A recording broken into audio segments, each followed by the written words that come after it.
Me llamo Luis Alberto Cedeño, tengo 60 años y lo que voy a contarle no es una historia para entretener, es un recuerdo que me atormenta desde hace más de 4 décadas. Esto pasó a inicios de los años 80, cuando llegué desde Manabí a trabajar en Guayaquil. Con apenas 20 años, conseguí empleo como ayudante de bodega en una distribuidora del norte, por la Francisco de Orellana. Era una ciudad ruidosa, caliente y viva, pero en la noche, parecía otro mundo.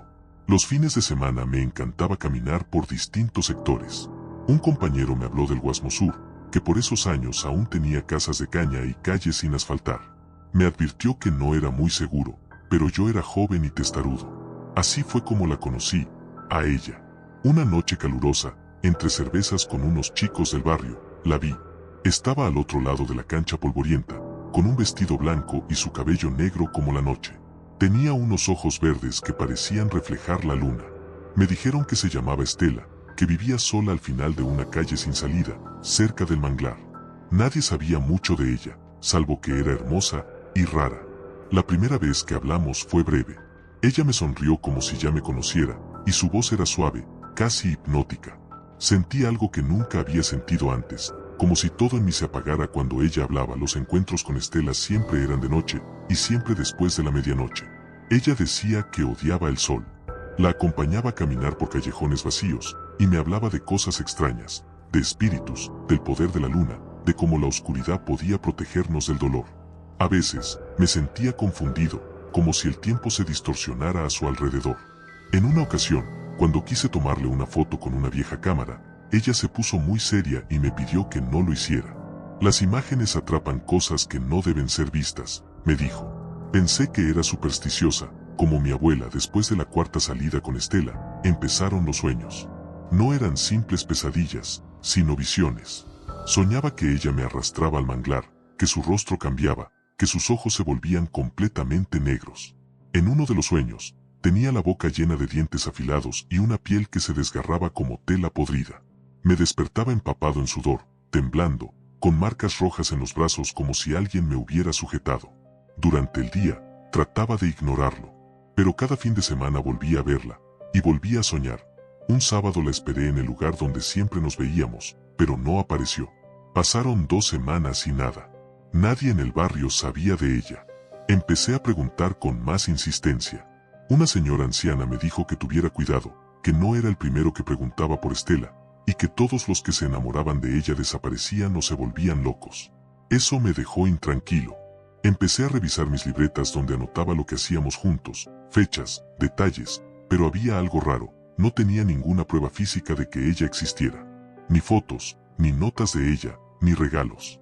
Solo mi memoria. La última vez que la vi fue una madrugada fría. Ella apareció de pronto en la esquina, como si hubiera estado esperándome. Tenía el rostro pálido, los labios morados, y hablaba más lento que de costumbre. Me dijo que esa noche no podía quedarse mucho. Caminamos hasta un puente viejo donde solíamos charlar. Me sentí helado, como si algo me observaba desde la oscuridad. Antes de despedirse, notó que yo temblaba y me dijo: «Dame tu chompa, para que no me lleve el frío». Se la di sin dudar. Me abrazó con fuerza, pero su cuerpo estaba helado como el hielo. Cuando me soltó, me sentí débil, como si me hubiera drenado la energía. Caminó hacia la sombra y desapareció entre la niebla. No supe más de ella. Y ahí empezó mi necesidad de saber la verdad. Una semana después de aquella madrugada en el puente, regresé al lugar por inercia. Fue entonces cuando la vi, mi chompa, colgada sobre una rama seca, justo al borde del manglar. Estaba sucia, con manchas oscuras y un olor salado, como a barro viejo. No había nadie cerca. La tomé con manos temblorosas, y al tocarla, sentí un escalofrío subir por mi espalda, como si alguien me susurrara al oído. Esa noche, al dormir, soñé que Estela se ahogaba en el manglar. No pedí ayuda, solo me miraba mientras desaparecía bajo el agua oscura, con los ojos verdes abiertos, inmóviles.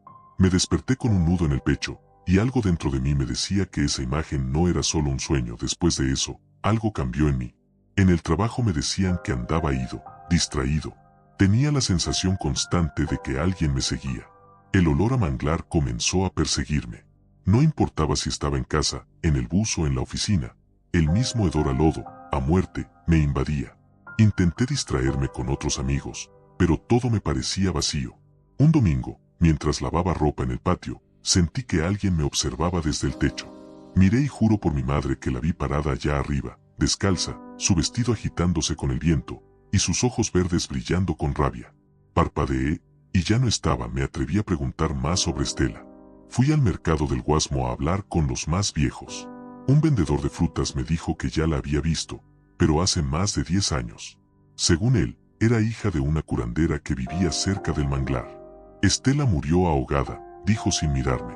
Fui donde la señora que vivía más cerca del callejón donde Estela solía esperarme. Ella, al escuchar el nombre, hizo la señal de la cruz. Me llevó a su sala y me enseñó un recorte de periódico amarillento. Joven desaparece tras meterse al manglar para bañarse en la madrugada. Se sospecha suicidio. Era del año 1973. La foto era borrosa, pero era ella. La señora me dijo algo que aún hoy no olvido. Si ella te eligió, no es por amor, mijito, es porque necesita algo de ti. Esa noche, en mi cuarto, me miré al espejo largo rato. Algo en mí había cambiado. Mis ojos parecían más hundidos, mi piel más pálida. Mientras me observaba, sentí que algo respiraba detrás de mí. Me giré de golpe, nada. Cuando volví a mirar el espejo, había otra figura junto a la mía. No era un reflejo. Era Estela, viéndose a sí misma, con expresión triste, como si no supiera que estaba muerta. No me moví. Ella tampoco. Solo nos miramos. Entonces sus labios se movieron, pero yo no escuché ningún sonido. Cuando parpadeé, ya no estaba, pero el espejo se empañó con una frase escrita con dedos invisibles. Vuelve al manglar. Fui. No sé por qué, pero fui. Era medianoche y la luna llena brillaba sobre el manglar. Caminé por un sendero de madera podrida, temblando. Todo era silencio, salvo el ruido de los cangrejos entre la maleza. Al llegar a la zona donde ella solía desaparecer, me quedé quieto, y lo escuché. Un latido profundo, como si la tierra respirara. Las raíces se movían levemente. El barro burbujeaba. Y de pronto, una mano emergió del agua, extendida hacia mí. No grité. No corrí. Me acerqué hipnotizado. La mano era blanca, flaca, llena de lodo. No me tocó, solo señaló el fondo del manglar. En ese momento, sentí que una presencia estaba dentro de mí, como si compartiera mi cuerpo. Vomité agua salada. Me desmayé, desperté en mi cama. No sabía cómo había llegado. Pensé que todo había sido un sueño, pero tenía barro en los zapatos y hojas en los bolsillos. Faltaban horas de mi memoria. Me encerré varios días, hasta que volví a soñar, pero esta vez no solo estaba Estela. Había más como ella. Otras figuras, todas con ojos vacíos y cuerpos flotando bajo el agua, como si habitaran un mundo al revés, un mundo bajo el manglar. Ella me hablaba sin hablar. No soy la única. Y tú tampoco lo serás. Al despertar, tenía una herida en la palma de la mano, en forma de espiral. Sangraba, pero no dolía. Prompt para imagen. Hombre en cama con expresión angustiada, rodeado de sombras. Sobre su palma abierta hay una herida en forma de espiral, fresca, mientras al fondo del cuarto se insinúan siluetas acuáticas en la pared. Decidí alejarme del Guasmo. Me mudé al norte, pero algo me seguía. Una tarde, mientras trabajaba, encontré en mi mochila una flor de mangle seca. No sabía cómo había llegado allí. Busqué ayuda espiritual. Un santero me hizo una limpia y al ver la marca en mi mano, palideció. Me dijo que eso era una señal de vínculo. Ella te marcó como suyo. Recomendó construir un altar de despedida, sin fotos, solo con elementos de la naturaleza, agua, sal, barro y fuego. Lo hice. Al poner el fuego, el agua del recipiente empezó a hervir sin razón. Y una voz me susurró: no puedes irte, todavía no. Desde entonces no volví a verla. No en sueños, ni en el espejo, ni en el manglar. Pero todos los días, a las 3:17 de la madrugada, algo golpea mi ventana. Siempre 3 golpes. Nunca he tenido el valor de mirar. Esta historia no ha terminado. Yo lo sé, porque una noche más, voy a regresar. Y solo ahí, en ese lugar maldito, encontraré la verdad. Aunque me cueste la vida. Habían pasado 4 días desde la última vez que vi a Lucía. 4 días de sueños rotos, noches inquietas, y un silencio que dolía. La chompa que le presté en esa última salida ya no estaba en mi closet. Al principio pensé que mi madre la había guardado, pero al buscarla por toda la casa no la encontré. Algo dentro de mí se quebró. Sentía que algo no encajaba, como si aquella despedida hubiese sido definitiva. Durante una madrugada de llovizna, me despertó un sonido seco en la ventana. Cuando la abrí, encontré una flor marchita sobre el alféizar. Era un lirio, igual al que Lucía solía colocar en su cabello. Aquella noche volví a soñar con ella. Caminábamos por el parque lineal, pero su rostro se distorsionaba lentamente en una mueca de horror. Gritaba sin voz, extendía los brazos y señalaba una casa derruida mientras sus ojos se volvían vacíos. Me desperté empapado en sudor. Algo me decía que debía buscarla, aunque significara enfrentar una verdad que no estaba listo para aceptar. Caminé por la ciudad como un sonámbulo, cruzando de nuevo desde el norte hasta el sur, como tantas veces antes. El aire olía a neblina y gasolina. La ciudad aún dormía cuando llegué a su calle, pero esta vez no me detuve. Crucé la reja oxidada que alguna vez dio paso a su sonrisa. Toqué la puerta. Nadie respondió, pero la puerta se abrió sola. Entré. Todo estaba cubierto por una capa de polvo imposible para un lugar habitado, como si nadie hubiera estado ahí en años. Sobre la mesa, vi una libreta encuadernada con hilos rojos. Era su letra. Lo sabía. Cada página tenía una fecha y un pensamiento. Hoy lo vi de nuevo. Me hace sentir viva, aunque ya no lo esté. Mi piel se erizó. El aire se volvió más frío que nunca. Las páginas siguientes hablaban de mí, de nuestras noches, de mis palabras, de su deseo de quedarse, aunque su tiempo ya no existiera. La última página decía: cuando me llevaste tu chompa, sentí calor. Sentí que quizás, por un momento, la muerte me había olvidado. Explorando la casa, llegué a una pared llena de fotos familiares.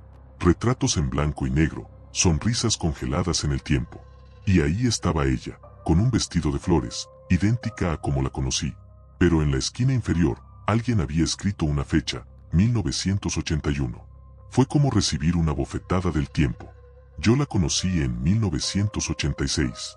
¿Cómo podía tener esa misma apariencia? El marco de la foto tembló. Lo juro. Cayó solo al suelo, rompiéndose en 1000 pedazos. Y entonces lo vi. Una sombra. Justo detrás de mí, en el reflejo del vidrio.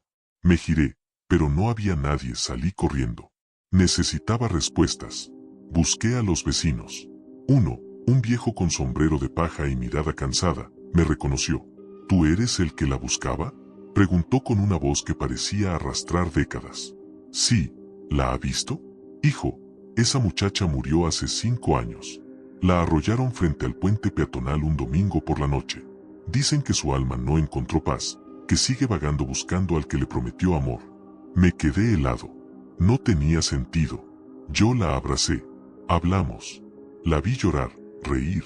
¿Cómo puede alguien muerto mirar a los ojos de esa forma? Su tumba está en el cementerio general, añadió. Bloque 3, fila 7. Pero si vas, ve con fe. Y no vayas solo. Llegué al cementerio justo antes de las 3 de la mañana, como si una fuerza invisible me empujara a hacerlo a esa hora. Las luces estaban apagadas. El silencio era absoluto. Caminé entre tumbas corroídas por el tiempo, cruzando pasillos donde la neblina se movía como si respirara. Y entonces la vi.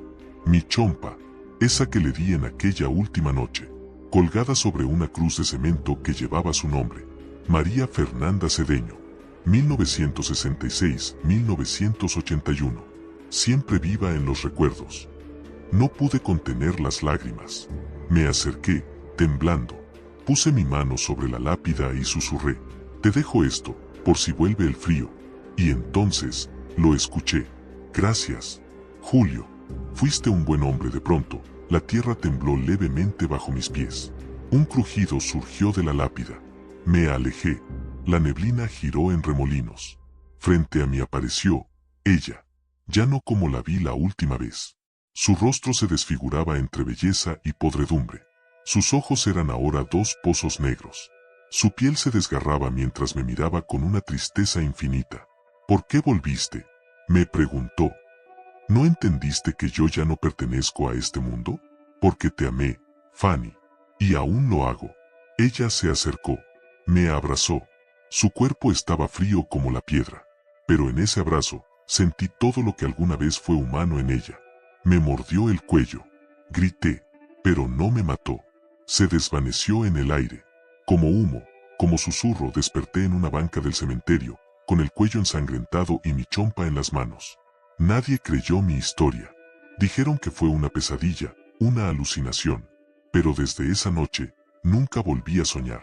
A las 3:17 de cada madrugada, todavía escucho los 3 golpes en mi ventana. Y ahora sé la verdad. Ella no se fue. No del todo. No mientras yo la recuerde. Y no mientras el frío aún busque abrigo. Si te gustan este tipo de historias, dale like, suscríbete al canal y compártelo con tus amigos.